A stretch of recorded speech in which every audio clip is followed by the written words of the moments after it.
Salut tout le monde, c'est MB et aujourd'hui on se retrouve dans une nouvelle vidéo où je vais vous montrer comment créer une bonne période d'essai pour convertir vos futurs clients.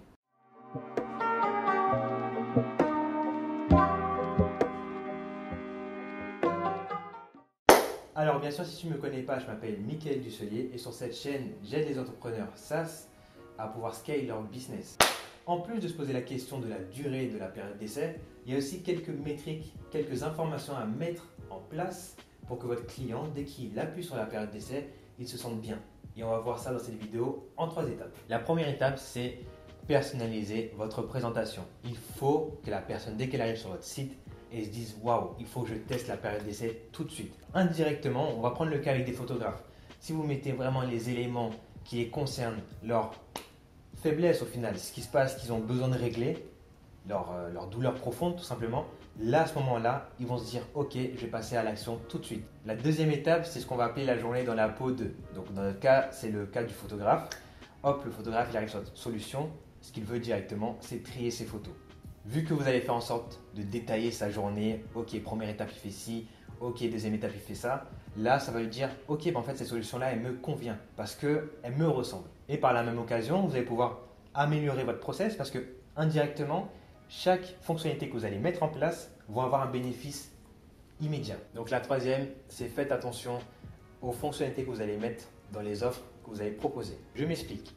Dans la période d'essai, si vous mettez par exemple les fonctionnalités qui sont disponibles dans l'offre standard et premium, indirectement votre client ne va pas savoir. Il ne va pas savoir si en prenant votre produit, il va avoir telle ou telle offre ou telle fonctionnalité. Et ce qui se passe, c'est que soit vous l'indiquez, donc au moment où votre client il va pouvoir naviguer sur votre outil, il aura marqué ah tiens cette fonctionnalité là il est pour l'offre standard et l'offre premium, soit vous faites en sorte de montrer seulement les fonctionnalités du mode standard et c'est ce que je vous conseille de faire pour commencer.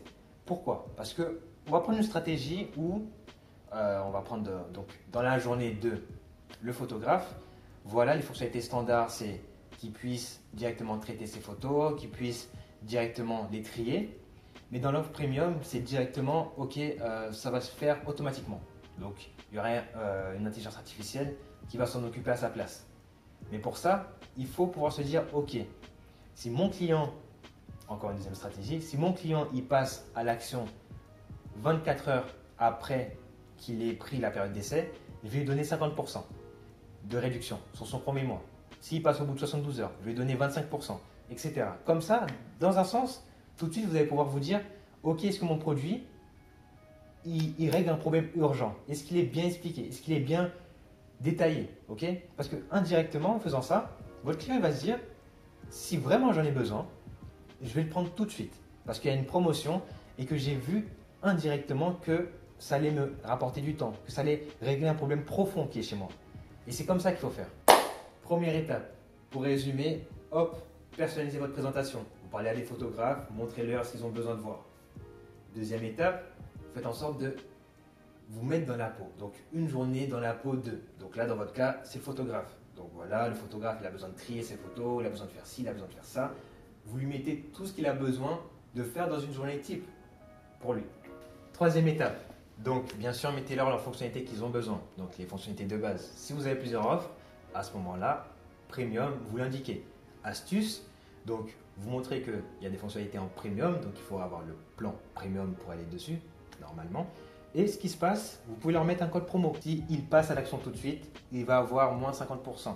Comme ça va l'inciter à y aller. S'il voit que la fonctionnalité de base qui est en premium l'intéresse, il va se dire ok, en fait, j'ai besoin de ça, il faut le prendre maintenant. Parce qu'il y a une offre qui est seulement limitée dans le temps. Donc ça va donner de l'urgence. Et donc il va se dire c'est l'occasion ou jamais. On arrive à la fin de la vidéo. N'hésite pas à liker, commenter, partager cette vidéo. N'hésite pas aussi à me suivre sur Instagram parce que je poste du contenu régulièrement dessus. C'était tout pour moi. On se retrouve la semaine prochaine pour du contenu pour le mode SaaS. Ciao!